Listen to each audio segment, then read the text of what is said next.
Bonsoir. Les titres de ce journal. Le président Alpha Condé a procédé ce matin au lancement des travaux du forum Guinée Business, une plateforme de dialogue public-privé pour améliorer le climat des affaires en Guinée. À la une également, la Guinée décroche le montant de 107 millions de dollars. C'est pour lutter efficacement contre le VIH-Sida, la tuberculose et le paludisme, un geste du Fonds mondial. Enfin, vous aurez les échos du lancement de la deuxième édition de la lutte traditionnelle dans le Badiar, une compétition qui met aux prises plus de 10 lutteurs. C'est tout pour le sommaire. Bonsoir et bienvenue dans ce journal. Le président Alpha Condé a lancé ce matin les travaux du forum Guinée Business, une plateforme de dialogue public-privé dont l'objectif est d'améliorer le climat des affaires en Guinée. C'était en présence de plusieurs personnalités et hommes d'affaires. Compte rendu, Sanassi Keita. Guinée Business Forum, plateforme nationale du dialogue public-privé pour l'amélioration de l'environnement des affaires.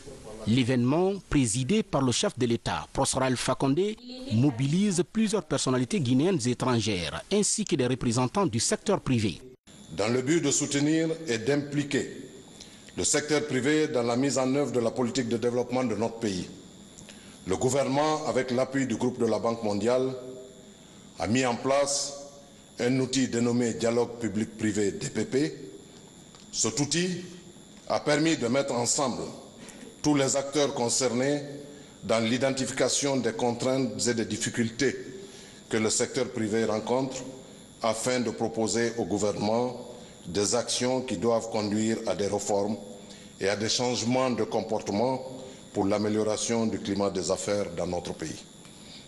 Dans cette optique, le dialogue public-privé s'inscrit dans une dynamique de responsabilité partagée entre les services publics et le secteur privé pour appliquer les réformes adoptées consensuellement afin de favoriser un climat favorable aux affaires et attractif pour les investisseurs. Les représentants du groupe de la Banque mondiale et de la plateforme nationale du dialogue public-privé se réjouissent de l'organisation de ce forum qui, pour eux, va à coup sûr permettre d'améliorer davantage le climat des affaires en Guinée. Avec les équipes du groupe de la Banque mondiale, ces acteurs ont travaillé d'arrache-pied au cours des derniers mois afin de faire aboutir la mise en place de ce forum.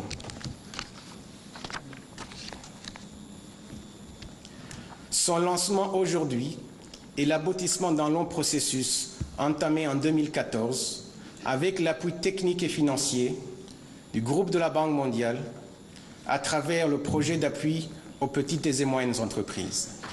Excellences, Monsieur le Président de la République, Mesdames et Messieurs, il a été dit, la Guinée est une terre d'opportunités. Le sol et le sous-sol guinéen regorgent de richesses considérables. Pour valoriser ce potentiel, la Guinée a un besoin impératif de mobiliser les capitaux du secteur privé, domestique et international. Excellence, Monsieur le Président de la République, ce jour est un de ces jours à marquer d'une pierre blanche. Il marque assurément un tournant dans l'histoire économique et sociale de notre pays. Ce ne sera pas un chemin facile, car il faudra à chacun des acteurs de ce dialogue pour accepter les contraintes, les problématiques des uns et des autres. C'est ainsi que nous développerons une culture du dialogue public-privé, un sens aigu du service public et de la responsabilité sociale des entreprises. Tout un gage d'un meilleur avenir, vivre ensemble. Ce lancement du cadre de concertation entre l'administration et le secteur privé est une illustration parfaite de la volonté affichée par le président de la République de faire du secteur privé le levier de la création de richesses et d'emplois en Guinée. L'État peut créer les conditions les plus favorables à l'émergence d'investissements privés. Mais sans investissement privé, un pays ne peut pas se développer. C'est vrai aussi que pour que l'investissement privé puisse s'épanouir, il a besoin d'un certain nombre de conditions au niveau de l'État. Il faut reconnaître que ces conditions ne sont pas encore tout à fait remplies. Beaucoup d'hommes d'affaires se plaignent du retard et de la bureaucratie au niveau du gouvernement. C'est vrai.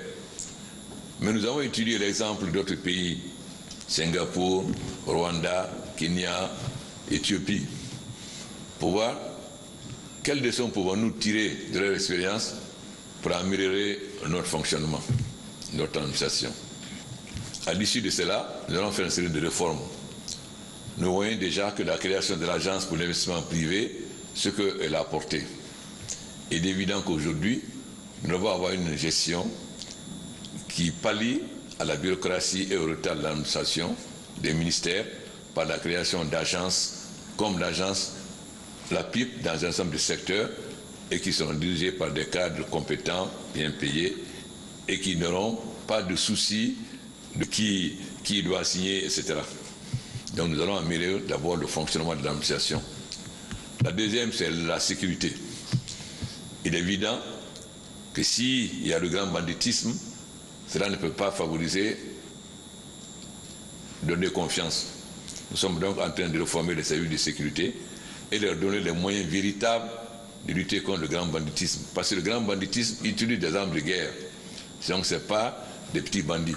Il faut savoir concrètement comment se battre contre eux. C'est pourquoi nous allons renforcer le BAC et les patrouilles de la gendarmerie et de l'armée pour lutter les BAC contre le grand banditisme à Conakry et l'armée et la gendarmerie pour les patrouilles pour lutter contre les coupeurs de route. Le troisième, c'est la justice, monsieur le ministre d'État. Il arrive parfois que les gendarmes arrêtent des grands bandits et que ces grands bandits soient libérés ou arrivent à fuir et ils recommencent. Donc, la réforme de la justice doit continuer, monsieur le ministre d'État. Car si les hommes d'affaires n'ont pas confiance en la justice, évidemment, ils ne sont pas encouragés à investir. Or, il arrive très souvent qu'un client de la banque qui a tort gagne le procès contre la banque. Monsieur le ministre d'État à la justice, la réforme est extrêmement importante. Il y a eu déjà la réforme, la création du Conseil supérieur de la magistrature. Nous sommes en train de créer le tribunal de commerce. Mais nous ne devons pas être fiers de ce que nous avons fait. Nous devons surtout voir qu'est-ce qu'il nous reste à faire. C'est bien de gagner 18 places, mais 150 c'est très loin. Si vous dites que la Guinée est 50e, on peut être fier. Donc, ce n'est pas le bon qui compte, c'est d'où on vient. Alors, où on doit aller? C'est vrai aussi que le retard de la Guinée n'est pas un phénomène divin. Nous allons nous expliquer pourquoi la Guinée, qui est dotée de tant de richesses et qui était la colonie française qui avait le plus d'avis donné en retard. Parce qu'il faut que la jeunesse guinéenne comprenne pourquoi. Mais ce n'est pas ça l'objet du débat aujourd'hui. Le débat aujourd'hui, c'est quelles sont les réformes que nous allons faire au niveau de l'État pour créer les conditions les meilleures à l'investissement privé. Mais aussi au changement d'esprit des hommes d'affaires guinéens. Pendant longtemps, ils se sont cantonnés dans le commerce, ce qui est facile, import-export, gain rapide, mais qui ne développe pas un pays. Pour qu'un pays se développe, nous devons consommer ce que nous produisons et produire ce que nous consommons. C'est ça qui peut développer un pays. Un pays ne peut pas se développer sans industrialisation. Il est vrai aussi qu'il y a beaucoup d'handicaps d'avoir de l'énergie. Un pays ne peut pas se développer sans énergie. Donc, s'il n'y a pas d'énergie, il est évident que si les entreprises doivent fonctionner à coup de groupes électrogènes, ils ne seront jamais concurrentiels. Nous avons fait beaucoup de progrès, nous continuons à en faire. Parce que le barrage de Swapiti est en construction, le barrage de Koukouchamba, l'appel d'offres est en déploiement, le barrage de Foumi, l'étude de faisabilité est terminée, etc. Comme beaucoup de barrages, sans compter l'énergie solaire. Ce cadre de concertation publique-privée permettra de lever toutes les contraintes liées au développement du climat des affaires en Guinée. On enchaîne avec ce communiqué qui nous vient de la présidence de la République. Dans le cadre du renforcement des liens d'amitié et de fraternité existants entre la République de Guinée et l'Émirat du Qatar, son Altesse Cheikh Tamim bin Hamad Al Thani, émir du Qatar, effectuera à compter du jeudi 21 décembre 2017 une visite de travail et d'amitié à Conakry. Sont conviés à prendre part au cérémonial d'accueil prévu à 15h30 à l'aéroport international de Conakry-Bessia. Les personnalités ci-après. Monsieur le Président de l'Assemblée nationale, Monsieur le Premier ministre, chef du gouvernement, Monsieur le Président de la Cour suprême, Monsieur le Président de la Cour constitutionnelle, Monsieur le Président de la Cour des comptes, Madame la Présidente de la Haute Autorité de la Communication, Madame la Présidente du Conseil économique et social, Monsieur le Médiateur de la République, Monsieur le représentant de la Grande Chancellerie des Ordres nationaux de Guinée, Monsieur le Président président de la Commission électorale nationale indépendante, Monsieur le président de l'Institution nationale indépendante des droits humains, Monsieur le haut représentant du chef de l'État, Monsieur le chef de file de l'opposition, Mesdames et Messieurs les membres du gouvernement, Mesdames et Messieurs les ministres conseillers, membres du cabinet présidentiel, Monsieur le chef d'état-major général des armées, Monsieur le haut commandant de la gendarmerie nationale, Messieurs les chefs des états-majors des armées de terre, de l'air et de la marine, Messieurs le chef d'état-major particulier de la présidence, Messieurs les directeurs généraux de la police, de la douane et des conservateurs de la nature, Mesdames et Messieurs les chefs des missions diplomatiques et les représentants des organisations internationales, Monsieur le gouverneur de la ville de Conakry. Conakry, le 20 décembre 2017, signé Moussa Cissé, directeur du bureau de presse de la présidence de la République. Très bientôt, les jeunes Guinéens vont figurer parmi les meilleurs basketteurs du continent, ceci par le biais du projet Africa NBA, un projet de formation spécialisé dont le promoteur a été reçu en audience par le président de la République. C'était cet après-midi. Peu après, professeur Alpha Condé a reçu la société China Drill Group en charge de la construction de 20 000 logements sociaux dans le secteur de Kobaya, dont les travaux vont démarrer dans 3 jours. Suivez le résumé de ces 2 audiences avec Mohamed Lamine Souma, Cheikh Mabinti Silla et Mandjou Sidibé. La construction de 20 000 logements sociaux par le gouvernement dans le secteur Kobaya va démarrer dans 3 jours. C'est dans la commune de Ratoma. La société China Drill Group en charge des travaux a été reçue par le président Alpha Condé cet après-midi pour parler des derniers détails. On vient de démarrer, ça fait 3 jours déjà, l'indemnisation des coutumières locaux. Et sur un délai de 3 jours, la société démarrera le travail sur le terrain. La position du projet de logements sociaux se situe au niveau du quartier Kobaya.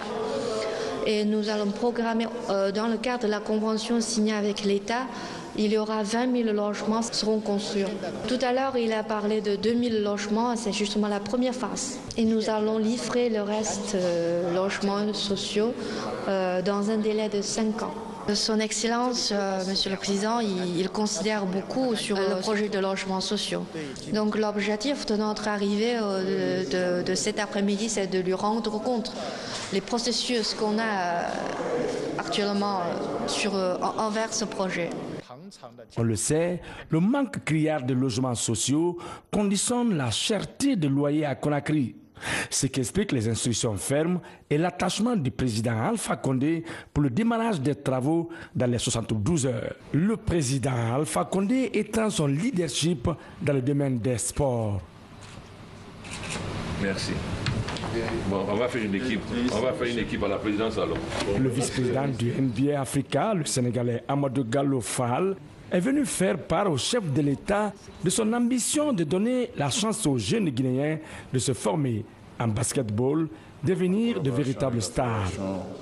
Guinéenne de basketball. Et nous venons aussi le 15 décembre passé à Dakar de lancer un terrain dans le cadre de notre partenariat avec Selecta International, dont Samba Bachili, le CEO ici, a été à l'origine avec Akon. Nous entendons dérouler le même programme ici en Guinée et lancer notre Junior NBA League, qui est le programme de participation mondiale qui regroupe aujourd'hui 18 millions de jeunes dans 53 pays dans le monde, dont 11 en Afrique. Alors la Guinée va faire partie de ce réseau dans le courant de l'année 2018. Ce projet appelé Junior NBA vise à développer le basketball en Guinée, donner la chance aux basketteurs guinéens de s'expatrier, jouer le NBA aux États-Unis d'Amérique. Coordination de l'action de l'État en mer. Une question taraude les esprits, celle de savoir comment tirer profit de l'économie maritime en respectant les conventions internationales de sécurité des navires et des installations portuaires. En tout cas, cette préoccupation est l'un des défis à relever par le projet de loi portant sur le code de la marine marchande. Explication Fodé Camara. Les nouveaux enjeux du secteur maritime sont liés à la pollution par les eaux usées des navires. mais aussi la piraterie, de plus en plus fréquente dans le golfe de Guinée. Tous les pays du golfe de Guinée sont confrontés à ce fléau qui est en train de gangréner l'économie de notre sous-région. Vous savez, la piraterie, les actes de brigandage, tous ces actes-là qui interpellent tous les acteurs de la mer à se donner la main pour faire face à ce grand défi. Pour faire face à toutes ces menaces, le code de la marine marchande est révisé. Une révision qui tient compte des nouvelles exigences du commerce international. Nous tirons une bonne partie de notre nourriture de la mer. Donc il faudra que cette faune maritime aussi soit protégée, que le commerce ne soit pas seulement celui-là qui vient détruire justement l'habitat de cette faune maritime. Financé par la Banque mondiale à travers le programme d'appui à la gouvernance dans le secteur minier. Ce projet de loi portant sous le code de la marine marchande vient conforter l'action de l'État mer. Ceci dans un esprit de synergie d'action des différents acteurs du secteur maritime et portuaire. Si la marine marchande intègre aujourd'hui, prend en compte toutes les nouvelles dispositions internationales, ça permettra d'améliorer progressivement et de rendre plus performant le port autonome de Conakry. Et ça va booster quand même le trafic au niveau du port. Donc nous saluons cette révision aujourd'hui pour la validation. Aujourd'hui, il faut valider le texte provisoire. Quand il est validé, on sortira un texte qu'on enverra à l'Assemblée nationale pour que ça soit une loi.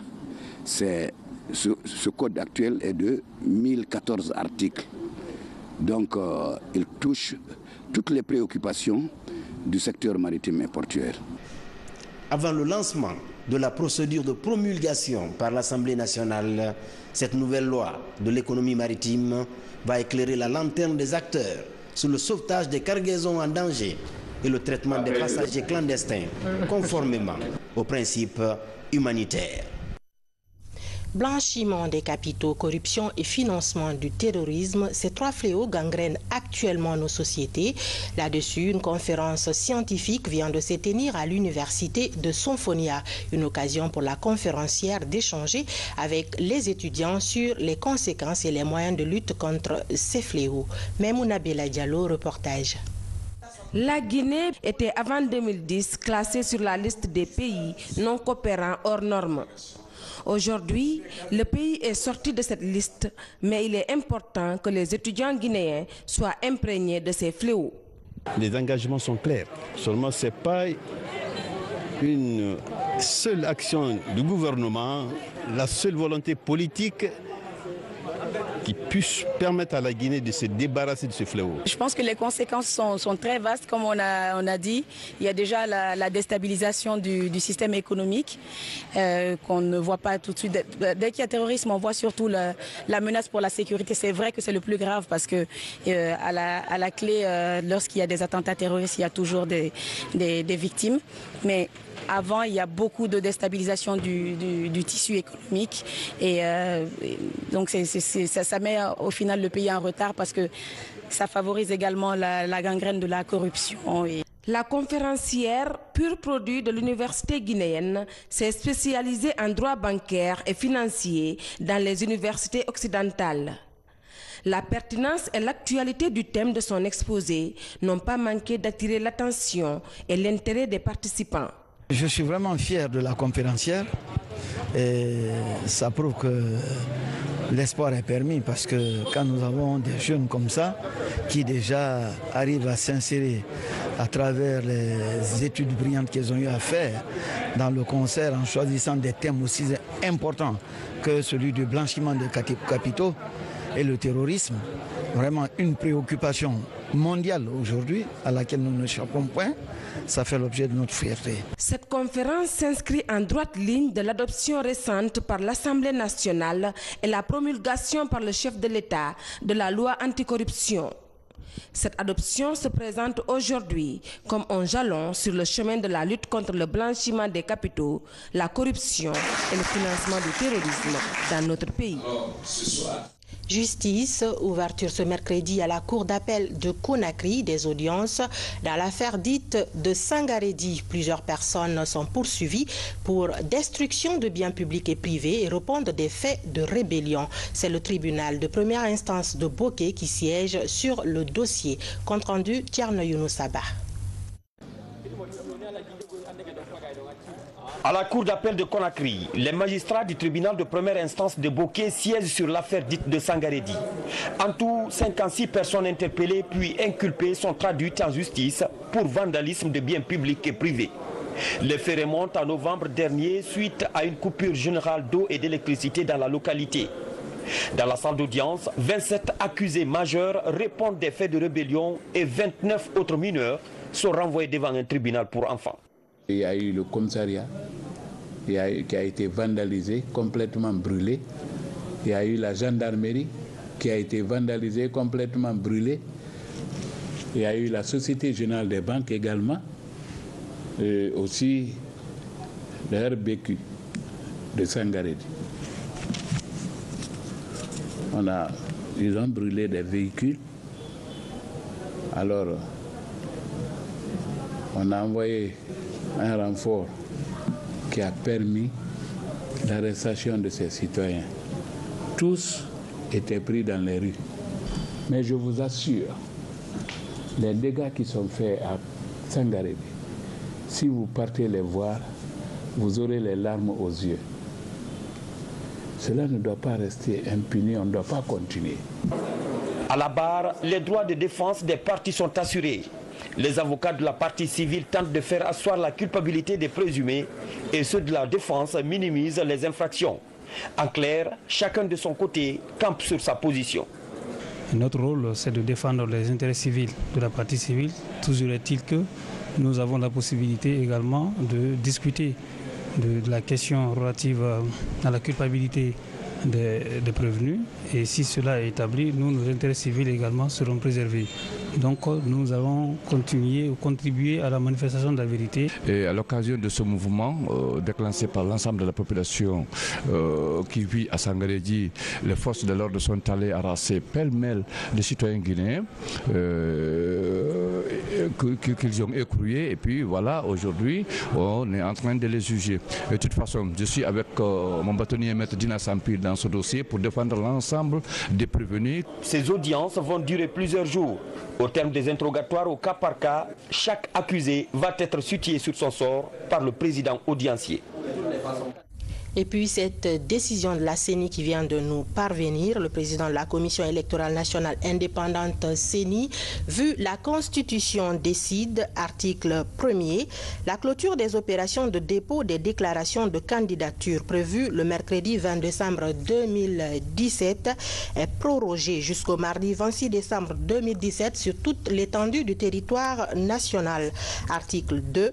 Les démembrements de la CENI, en collaboration avec les autorités administratives déconcentrées et décentralisées concernées, sont priés de prendre toutes les dispositions utiles en vue de l'application correcte et effective de la présente décision.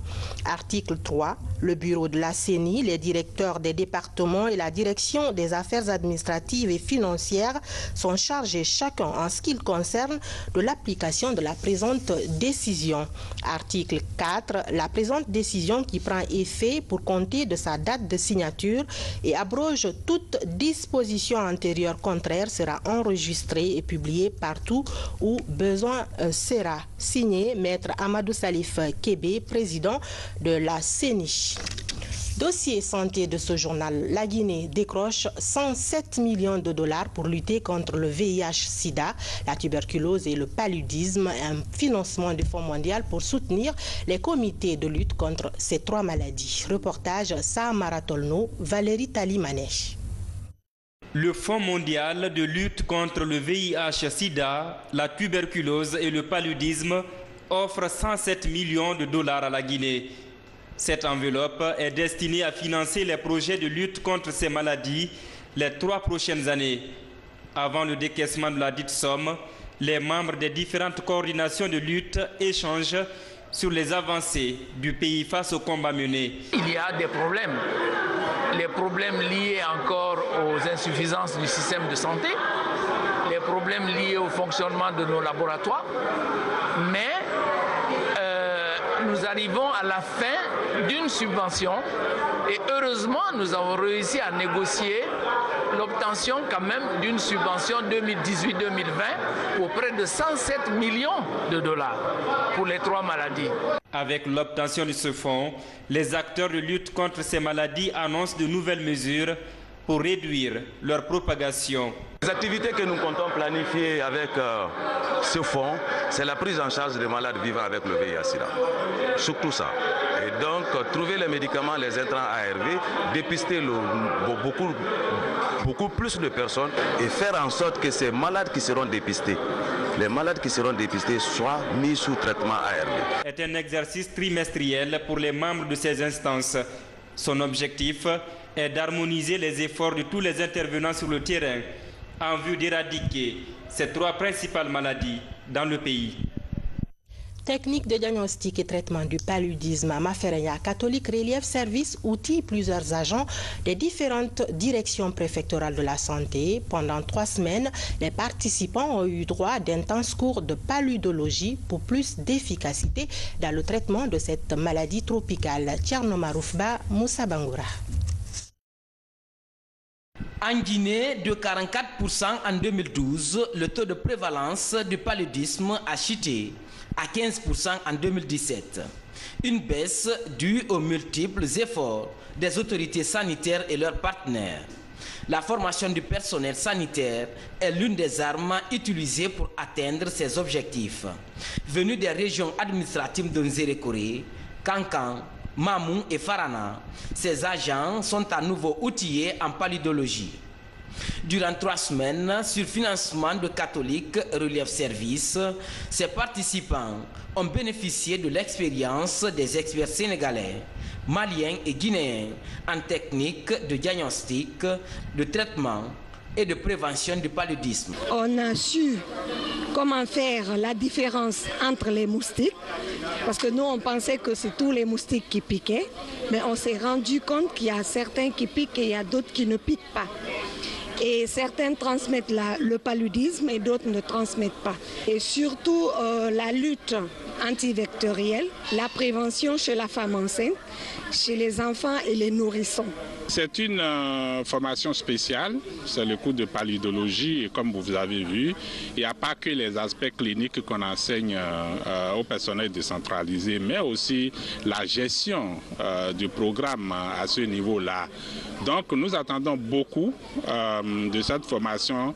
La première attente, c'est que ces lauréats, une vingtaine, puissent aller restituer ce savoir au niveau décentralisé et appuyer les formations sanitaires à suivre les politiques nationales, les guidelines au niveau national pour la prise en charge du paludisme. Avec cette nouvelle formation, le département de la santé entend réduire les foyers du paludisme à l'intérieur du pays. Après la formation, une équipe du département se rendra dans les différents districts pour évaluer les agents formés. La formation du personnel dans le cadre du paludisme, je crois, est une valeur ajoutée pour pouvoir donner des compétences nécessaires dans le cadre de la lutte contre le paludisme qui est la première cause de morbidité et de mortalité en Guinée. Après 3 semaines de formation, les agents des différentes directions préfectorales se sont engagés à restituer à leur base le contenu de 7 modules de cours reçus. Une manière efficace de faire participer toute la chaîne de soignants à la lutte contre le paludisme.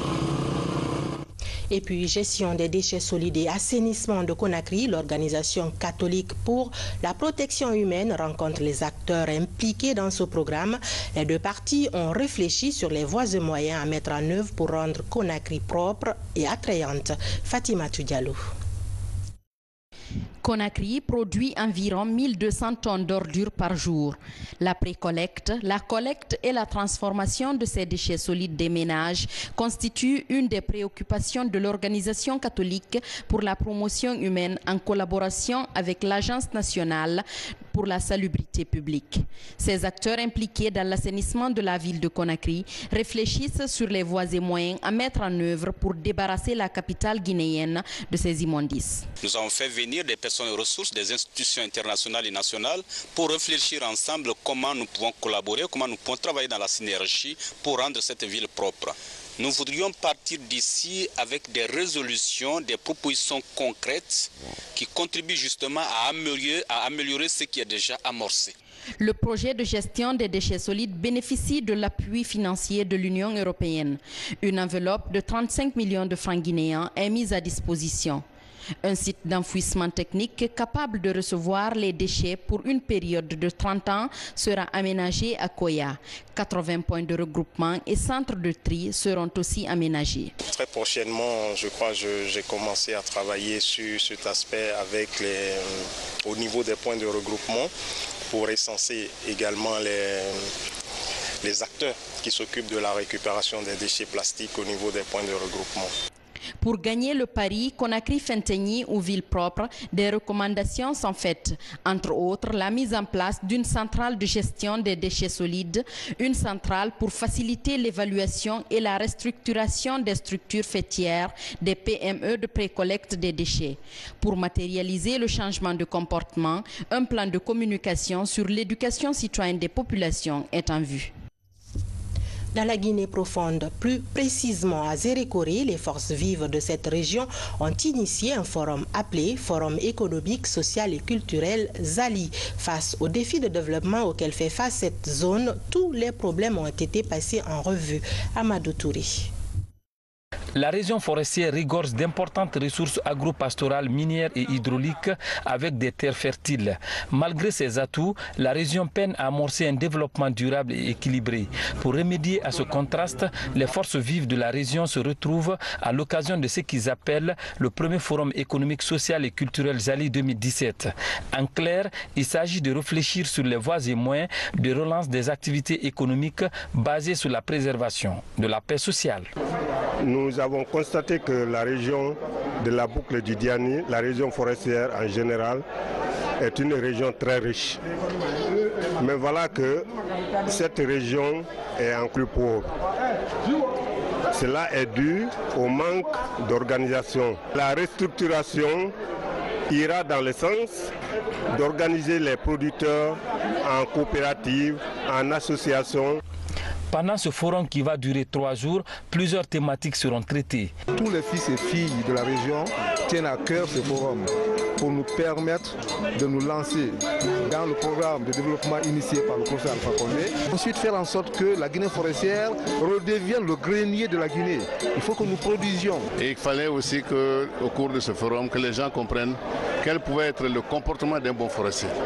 Et je pense que si on refait tout ça, tel qu'on a parlé de la salubrité, on a parlé du courage, de l'harmonie, de la paix, de quelqu'un qui soit joyeux, qui sait recevoir tout le monde, on va éviter tout ce qu'il y a eu comme dérapage.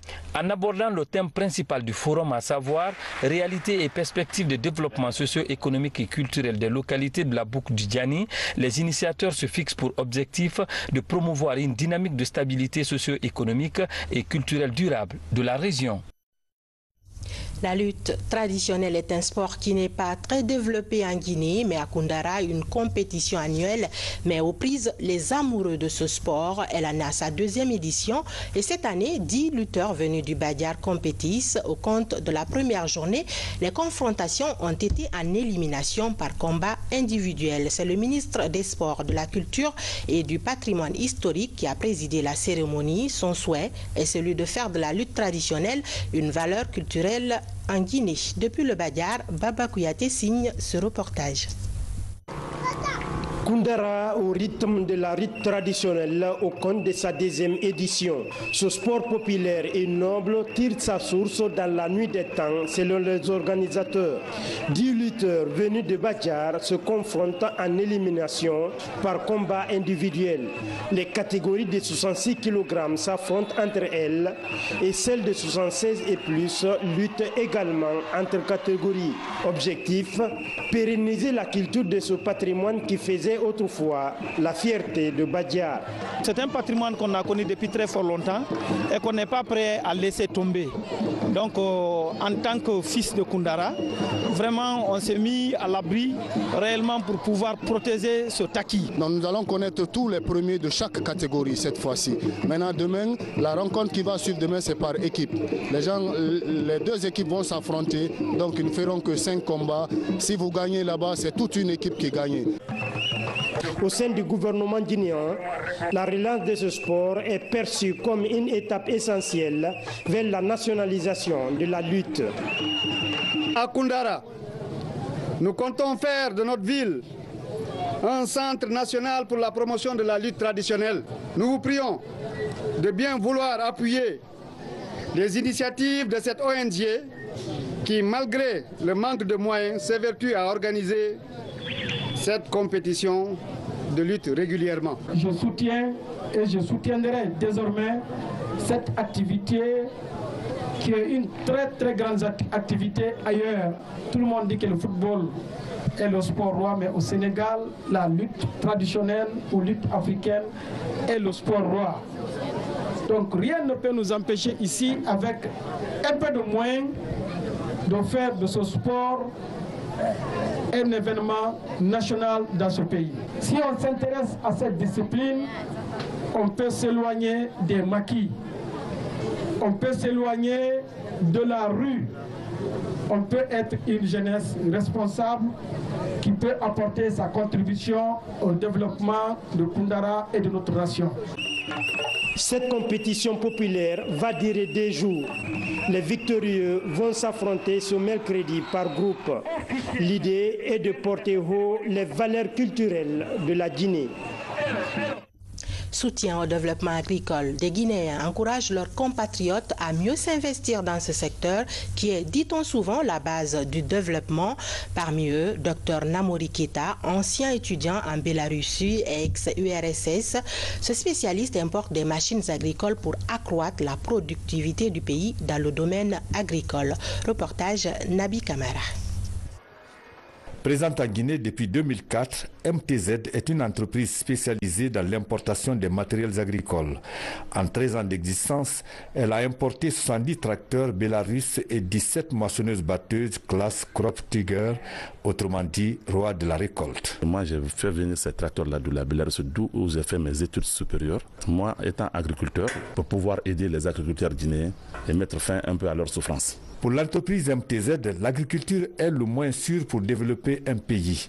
C'est pour cette raison qu'elle s'est lancée dans l'importation de ces machines agricoles qui répondent bien aux conditions édapho-climatiques de la Guinée. Parce que ces machines-là sont très performantes, ils font du beau travail, ils sont robustes, ils vont contre vents et marées, contre la nature pour pouvoir faire un bon champ et puis satisfaire la population guinéenne, surtout les agriculteurs. Ils sont tropicalisés, ils sont adaptés à nos conditions. Les études là ont été faites depuis au temps de la Première République parce que les premiers tracteurs qui sont venus en Guinée, c'était des DT Bélarus en Guinée qui ont travaillé et à Monson, à Béla et à Cancan. Tous les gros producteurs passent nous voir pour des conseils, pour des pièces de rechange qui ne manquent pas.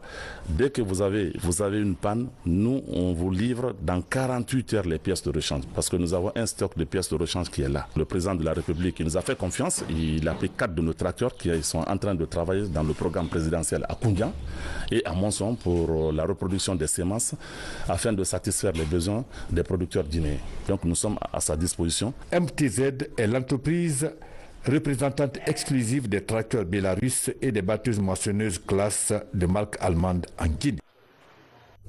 On termine avec votre rubrique rétrospective. 2017 qui s'achève a été marquée par des mobilisations sociales contre les violences faites aux femmes. Au-delà des dénonciations, les femmes victimes leaders ont fait des plaidoyers pour des actions fortes contre leurs bourreaux. L'excision, la maltraitance et surtout les viols sont les cas les plus récurrents. Retour sur quelques séquences fortes de nos reportages de l'année dans ce best-of de la rédaction.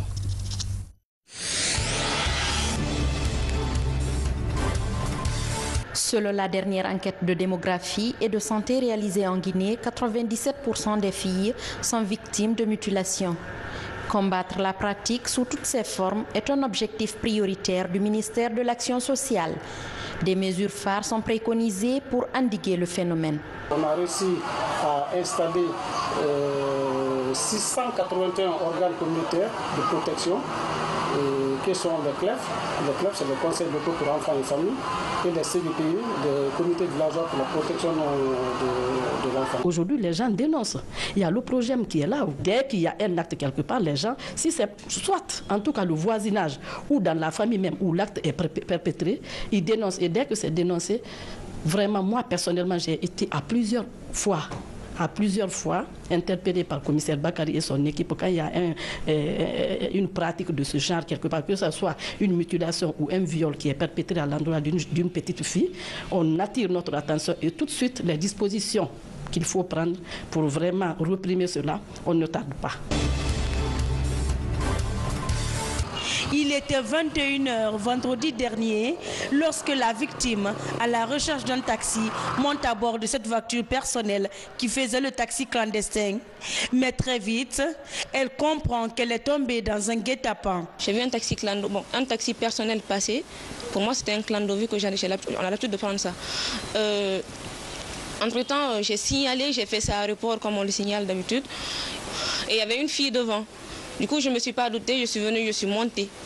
Et apparemment, il était en complicité avec la fille, je n'ai pas compris. Arrivé juste un petit peu, il a juste démarré, après la fille, elle est descendue. Et il a fait un signe de tête à la fille. Bon, juste pour dire, je suis dans le piège. Le chauffeur aurait stationné dans un endroit obscur et aurait abusé de la victime par des attouchements des parties intimes. Une situation qui aurait duré jusqu'à 2h30 du matin, heure à laquelle une unité de la BAC de Nongo les appréhende en flagrant délit. Il m'a pris les photos nues, il m'a pris plusieurs photos. On est resté là, il me dit comme ça, tu ne vas pas m'oublier. Il me dit carrément, quand on finit ici, on va garder contact. Si, n'est-ce pas, tu ne respectes pas mes trucs, je vais publier ces photos sur Facebook. Conduit à l'Office de protection du genre, de l'enfance et de mœurs au Progem, le présumé violeur refute les faits. De la bourse du travail à la blouson de Kaloum, ces syndicalistes expriment leur indignation face à des pratiques qui portent atteinte à l'honneur de la femme. Trop de femmes, trop de filles souffrent. Les filles, quand elles viennent pour chercher de l'emploi, au lieu, quelquefois, c'est un échange qu'elles ont l'emploi. Femmes aussi, quand elles sont en milieu de travail, Dieu est témoin ce qu'elles subissent comme harcèlement physique, moral, verbal. Alors toutes ces formes de violence, nous disons désormais qu'il faut faire halte. Ces femmes syndicalistes plaident pour la pénalisation des actes de violence faits aux femmes. Nous, au niveau de l'Assemblée nationale, nous avons réussi à mettre un forum des femmes pour prendre les questions des femmes en charge. Au-delà de nos obédiences politiques, nous avons ce forum qui s'occupe des questions de femmes. Violente faite contre les femmes, c'est la violente faite contre les hommes, parce qu'il n'y a pas d'homme sans femme. Hier, à Kaloum, nous avons recueilli 2 cas de viol. Il fallait le dire haut et fort. Et je pense qu'à travers cette mobilisation, nous allons réussir à alerter l'opinion nationale, les autorités religieuses, administratives, politiques, à tous les niveaux. Les rues, les bureaux et même les marchés ne sont pas restés en marge de cette action sociale. Cette affaire doit surtout inquiéter les parents, aussi interpeller les jeunes filles qui s'habillent très mal. Toute la société devrait se saisir de ce problème pour trouver une solution définitive. À l'issue de cette semaine de mobilisation et de sensibilisation, un document de plaidoyer sera déposé au président de l'Assemblée nationale et au ministre de la Justice, garde des Sceaux. Fini ce journal. Merci de l'avoir suivi. Bonne soirée chez vous.